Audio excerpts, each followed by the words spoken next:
नमस्ते फ्रेंड्स।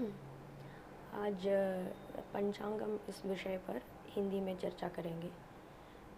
तो ये जो संस्कृत का शब्द है पंचांग, इसका ये अर्थ है पंच है पाँच। पंच का मतलब है पाँच और अंग यानी कि भाग। तो ये दर्शाता है पांच भागों को। तो अगर पंच अंगों की बात हो रही है तो शरीर भी होना चाहिए। तो ये शरीर कौन सा है? तो काल की गणना में होरा एक भाग है और इसी के ज्ञान का नाम होर शास्त्र है। इसमें काल की गणना और होरा के बारे में बहुत सी जानकारियाँ दी गई हैं। और ये जो शब्द है होरा, इसका ये शब्द दूसरे शब्द से बना है अहोरात्र। अहोरात्र का मतलब है दिन और रात। एक दिन और एक रात से जुड़कर जो बना हुआ काल है उसे अहोरात्र कहते हैं। और इस अहोरात्र के काल के अंतर में ये पांच भाग या पांच अंग आते हैं, जो हम देखेंगे कि कैसे बनते हैं और कैसे इसका गणित किया जाता है। तो सबसे पहले इन पांच अंगों में सबसे पहले आता है वार, जैसे भानुवासर, रविवार, भानुवार, सोमवार, मंगलवार। तो ये सिर्फ नाम नहीं है, हर एक दिन का ये जो नामकरण है, ये केवल नामकरण ना हो करके इसके पीछे साइंस है, विज्ञान है। तो वार को संस्कृत में वासर ऐसे भी कहा जाता है। तो भानुवासरम, रविवासरम। तो वास इस शब्द का अर्थ है निवास करना या रहना। तो क्या निवास करता है और क्या रहता है? उस पर अहोरात्र के समय में, कालांतर में जो ग्रह है, उस ग्रह की शक्ति, उस ग्रह की ऊर्जा विद्यमान होती है, मुख्य रूप से विद्यमान रहती है उस दिन को, पूरे समय को। इसीलिए उसे कहा जाता है ग्रह का वास करना, ग्रह वासरम। तो सबसे पहला ग्रह सूर्य है, क्योंकि सूर्य पिता स्वरूप है और सूर्य ही ऊर्जा है, सूर्य ही जीवन दाता है। तो सूर्य से शुरुआत होती है। तो सूर्य के दिन में, जिस दिन सूर्य ग्रह की ऊर्जा अत्यंत होती है, उसे सूर्यवासर या रविवासर या भानुवासर कहते हैं।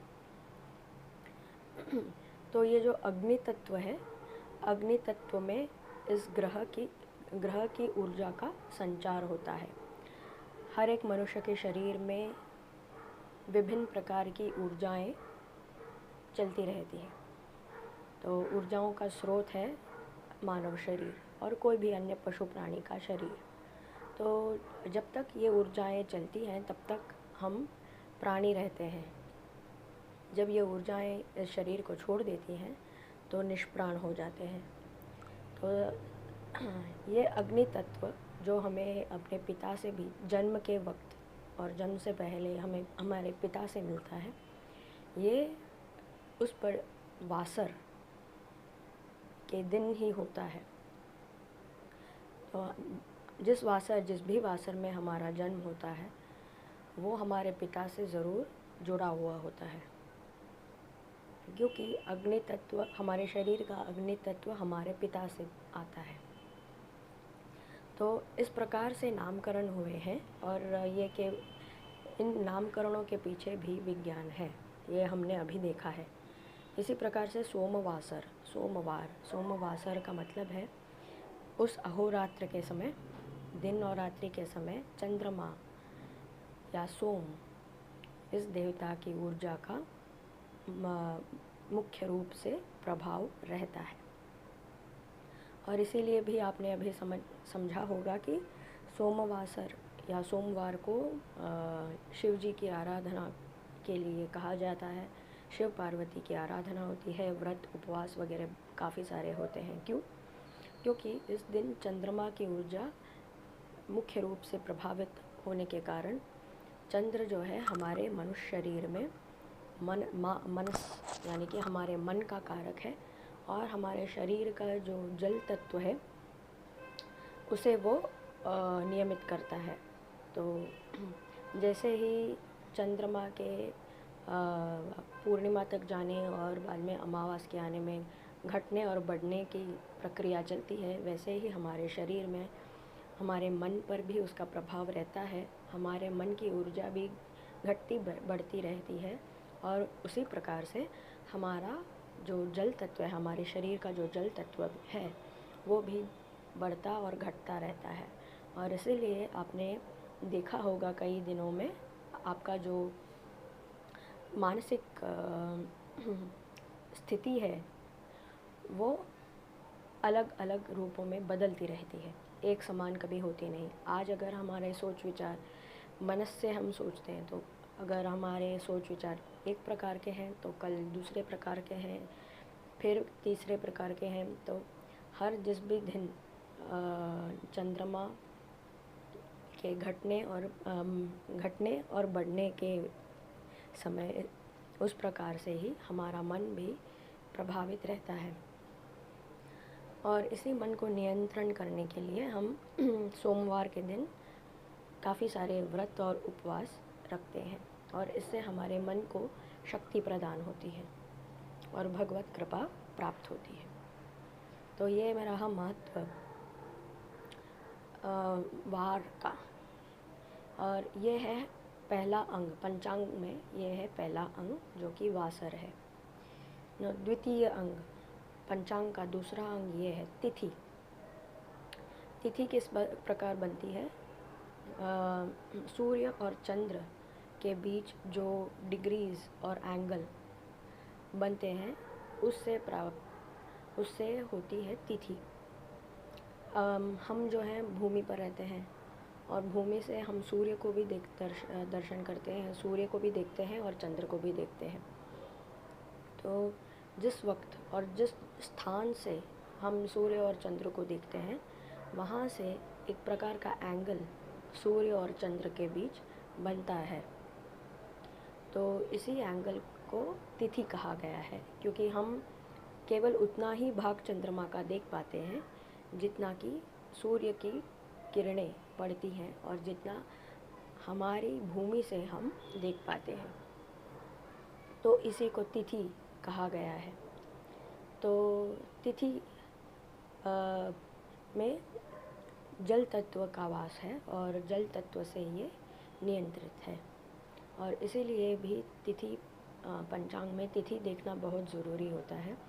हमारी भी जन्म तिथि, मरण तिथि और काफ़ी सारे कार्यों के लिए जो तिथि है, तिथि मुख्य प्रभाव से हम देखा करते हैं। तो ये हुआ पंचांग का द्वितीय अंग। पंचांग का तृतीय भाग या अंग ये है नक्षत्र। नक्षत्र वो है जिस दिन चंद्र का जिस नक्षत्र में वास हो, उस दिन उस नक्षत्र का कहा माना गया है। तो कुल मिलाकर होते हैं 27 यानी कि 27 नक्षत्र। तो हर एक दिन चंद्रमा की गति स्थानांतर होती रहती है। तो अश्विनी नक्षत्र से लेकर के रेवती पर्यंत 27 नक्षत्र हैं। 27 नक्षत्रों में चंद्र घूमा करते हैं। तो हर एक दिन अश्विनी, भरणी, कृत्तिका, आज वैसे कृत्तिका नक्षत्र है, तो कृत्तिका नक्षत्र में चंद्र का वास होने से आज का नक्षत्र कृत्तिका है। तो हमारे जीवन में इसका क्या महत्व है? तो हमारे सभी कार्य को सफल करने वाले और उसका फल प्रदान करने वाले ये नक्षत्र ही हैं, क्योंकि नक्षत्र के पास वो ऊर्जा है कि जो हमें हमारी कार्य सिद्धि में हमारे सहायक बनते हैं। तो जो हमारी हमारी जन्म कुंडली के हिसाब से जो हमारा जन्म नक्षत्र है और जो उस दिन का जन्म नक्षत्र है, उसका और आपके जन्म नक्षत्र का तालमेल किस प्रकार है, ये देख करके आपको पता चल जाएगा कि आप जिस कार्य की करने की चेष्टा कर रहे हैं वो कितने हद तक सफल या सिद्ध हो सकता है। और सिद्ध होने के लिए, सफल होने के लिए आप समय का किस प्रकार उपयोग कर सकते हैं, किस प्रकार चुनाव कर सकते हैं और उसके बाद उपयोग कर सकते हैं। और नक्षत्र के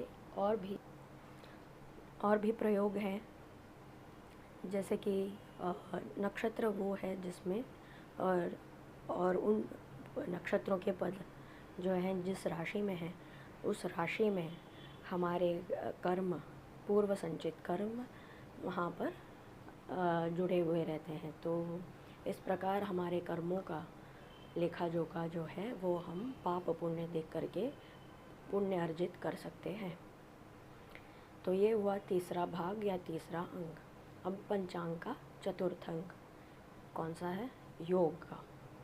तो योग भी किस प्रकार बनते हैं? योग भी एक विशेष प्रकार की गणना है, गिनती है, जिसमें सूर्य और चंद्र के मध्य जो एंगल को आप कमेंट में बताइए कि हिंदी में क्या कहा जाता है। कोण। सूर्य और चंद्र के मध्य जो कोण बनता है उसके गणित की स्वरूप योग माना जाता है। और योग भी 27 प्रकार के होते हैं, जितने नक्षत्र उतने योग।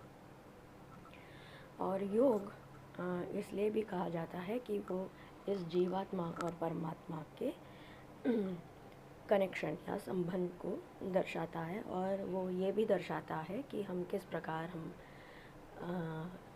पर्सनली अपने निजी रूप में परमात्मा से जुड़ सकते हैं। तो ये हुआ चतुर्थ भाग। अब पंचांग का अंतिम और पंचम भाग। पंचम भाग कौन सा है? करण। तो कुल मिलाकर 11 करण होते हैं। और इन 11 करणों में 7 जो है वो चर करण होते हैं, यानी मूवेबल, यानी चलते रहते हैं, उन साइकिल्स में चलते हैं। और 4 जो करण हैं वो स्थिर रहते हैं। तो ये 4 जो करण हैं ये अमावास्या,